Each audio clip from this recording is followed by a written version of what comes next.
অপর্ণার চরিত্র নিয়ে কথা বলায় অপর্ণার বাবার উপর রেগে গেলেন আর্য। হ্যাঁ বন্ধুরা, আমরা এমনটা দেখতে পাবো চিরদিনই তুমি যে আমার ধারাবাহিকের আগামী পর্বগুলোতে। বিস্তারিত জানতে লাইক দিয়ে শেষ পর্যন্ত দেখতে থাকুন। এই মুহূর্তে ধারাবাহিকে উত্তেজনা চরমে। একদিকে আর্য অতীতকে পেছনে রেখে অপর্ণাকে নিয়ে ভবিষ্যতের কথা ভাবছে।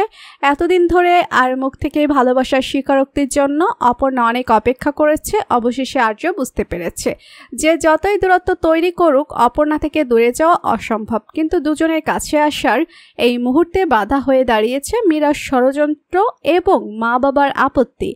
একদিকে মীরা সতীনাথকে গিয়ে আর্যপর্ণার সম্পর্কের কথা জানিয়ে দেয়, যার ফলে তিনি চূড়ান্ত অসুস্থ হয়ে পড়েন। হাসপাতালে ভর্তি করা হলে অনেক টাকার প্রয়োজন হয়, সেই টাকা সবার অজান্তে আর্য দিয়ে দেয়। তা সত্ত্বেও নিজের মেয়ের সঙ্গে আর্য সম্পর্ক আছে জেনে অপর্ণার মা অতীতের সব উপকার আর সব ঋণ ভুলে গিয়ে এক প্রকার যা ইচ্ছা তাই ব্যবহার করতে শুরু করে তার সঙ্গে। তিনি চান না আর্যর সঙ্গে অপর্ণার বিয়ে হোক, অথচ দুদিনের চেনা ডাক্তারকে মেয়ের স্বামী বানাতে তার কোনো আপত্তি নেই। ধারাবাহিকের এই প্লট নেই রীতিমতো ক্ষুব্ধ দর্শকের একাংশ। প্রথমত তারা মেনে নিতে পারছে না আর্যর এমন অপমান। দ্বিতীয়ত প্রধান চরিত্র থেকে পার্শ্ব চরিত্রদের বেশি প্রাধান্য দিচ্ছে ধারাবাহিক।